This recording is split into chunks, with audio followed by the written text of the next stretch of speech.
Hai, Assalamualaikum. Nama saya Nurlailatul Katrina binti Zainuddin. Saya adalah pelajar komunikasi media baharu di Universiti Malaysia Perlis. So, hari ini mungkin anda tertanya-tanya kenapa saya buat video ni, untuk apa.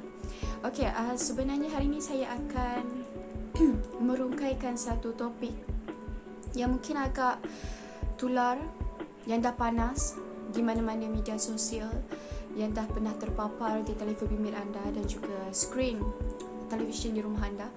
So, topik yang agak serius, yang agak mungkin akan menimbulkan tanda tanya.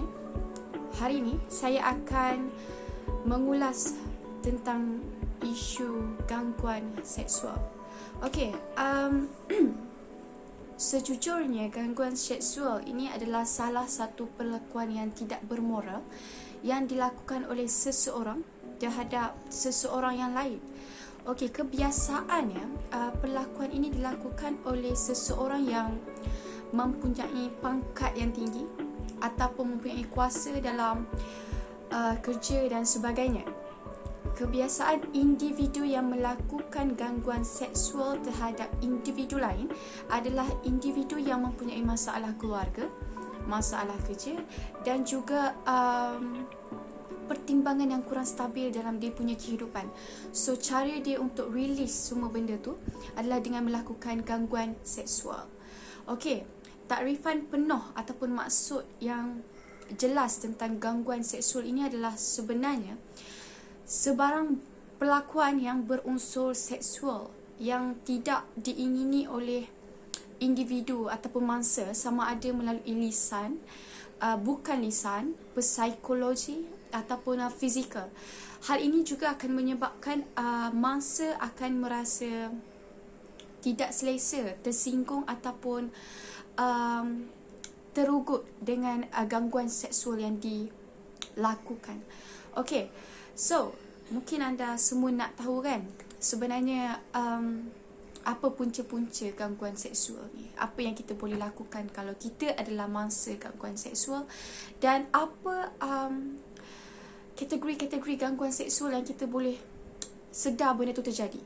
So, saya akan jelaskan benda tu satu persatu dan anda akan faham benda tu sendiri. Dan saya rasa anda semua pun akan tertarik, dan anda juga akan lebih berhati-hati jika anda tahu kalau gangguan seksual boleh berlaku dalam keadaan apa pun dan juga di sekeliling kita. Okey, antara kesan-kesan yang akan menjejaskan mangsa gangguan seksual ini, antaranya ialah individu tersebut akan mengalami trauma, akan mengalami ketakutan, akan mengalami fobia dan juga menjejaskan aktiviti harian. Okey, sebenarnya kategori gangguan seksual ni ada banyak sangat, tapi saya akan menjelaskannya secara terperinci. Okey, minta maaf tersasul. Okey, untuk menjelaskan setiap kategori-kategori gangguan seksual ni, sebenarnya antara kategori dia adalah yang pertama, cubaan untuk mendekati individu tersebut atau mangsa. Yang kedua, meminta layanan seksual daripada mangsa. Yang ketiga, gangguan seksual yang mengugut ataupun daripada segi peras ugut, senang kata. Yang keempat adalah gangguan seksual yang menyinggung ataupun menghina. Okey, sebenarnya semua kategori-kategori ini adalah kategori-kategori yang penting untuk kita semua tahu. Tapi hari ini saya akan menjelaskan 3 kategori utama sahaja. Yang pertama, kategori yang utama daripada gangguan secara fizikal. Okey, gangguan secara fizikal ni macam mana, Kak? Macam mana dan macam mana? Macam-macam pertanyaan kan? Okey, so gangguan secara fizikal adalah gangguan yang dilakukan oleh seseorang untuk mendekati orang lain dalam jarak yang sangat rapat ataupun dekat dan menyebabkan mangsa merasa kurang selesa, kurang nyaman kerana dipegang, dipeluk, dicuit ataupun dicubit dan sebagainya. itu adalah gangguan secara fizikal.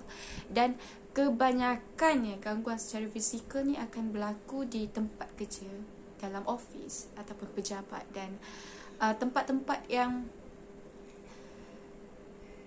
memerlukan majikan lelaki untuk bekerjasama dengan pekerja wanita, terutamanya lah.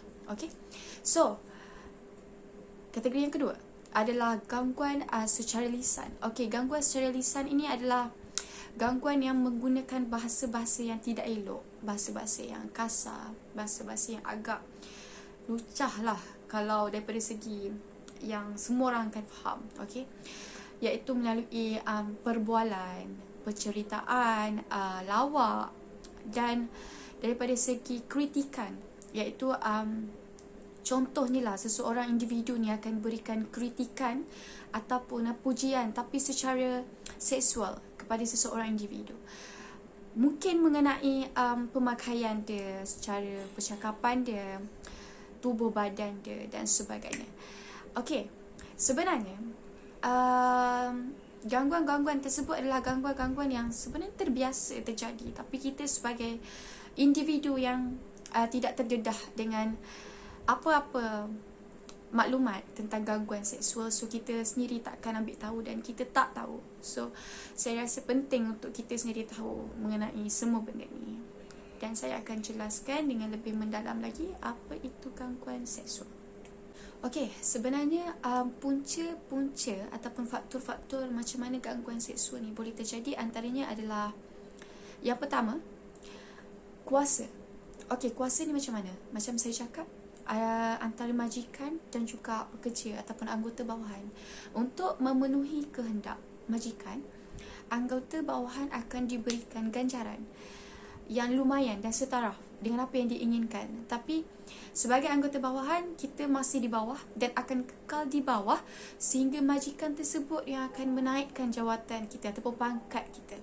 Tapi bukan dengan cara untuk melakukan perkara-perkara tersebut. So, bagi saya,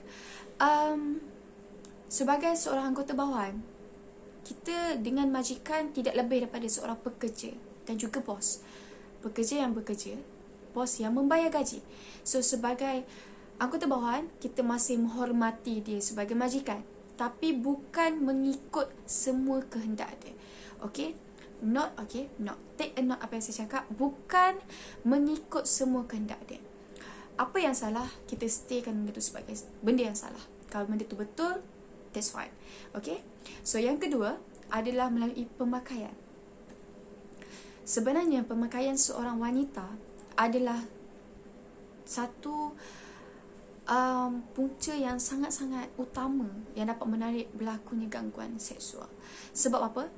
Cara pemakaian yang ketat, singkat, tidak cukup kain, terlalu terdedah, menunjukkan bentuk badan, itu membuatkan ramai individu ataupun lelaki yang tertarik dengan kejadian tu, yang lebih terdedah untuk melakukan gangguan seksual sebenarnya.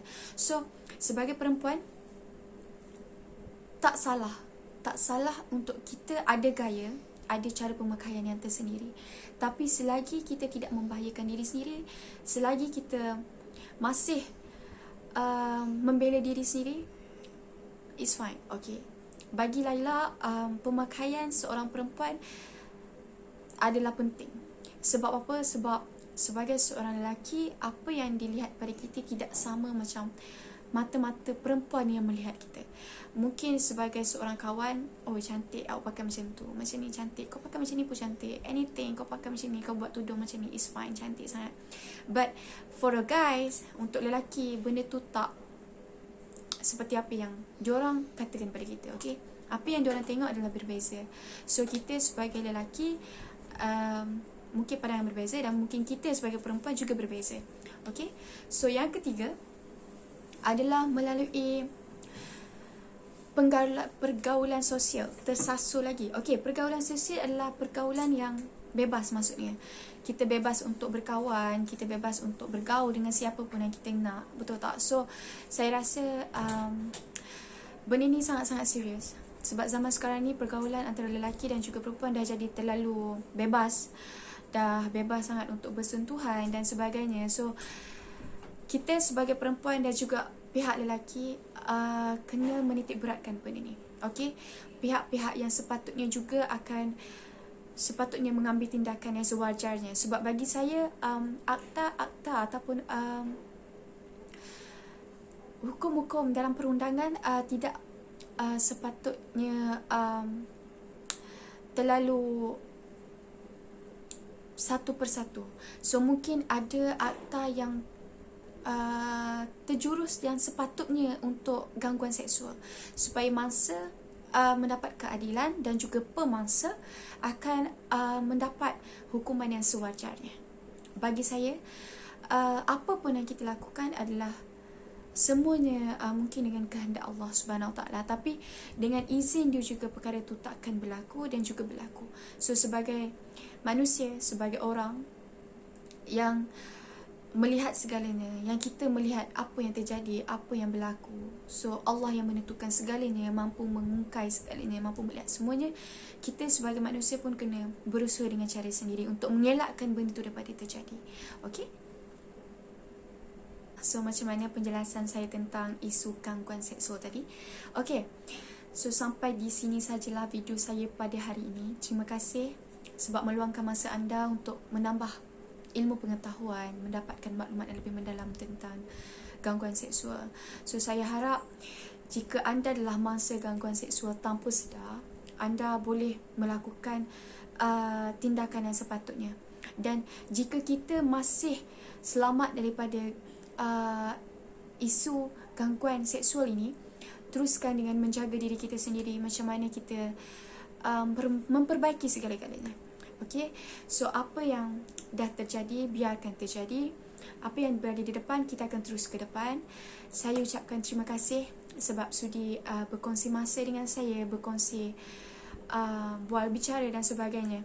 So mungkin video saya yang kali ini, saya akan menawarkan untuk anda semua, mungkin ada soalan yang mungkin ada tertanya-tanya lagi, ataupun mungkin ada yang anda ingin kongsi dengan saya, anda boleh komen dan like, juga subscribe, jangan lupa. So terima kasih banyak. Mungkin dan pada masa akan datang kita akan jumpa lagi dengan video-video saya yang akan mendedahkan banyak-banyak lagi isu, masalah dan sebagainya. Terima kasih. Jumpa lagi. Assalamualaikum.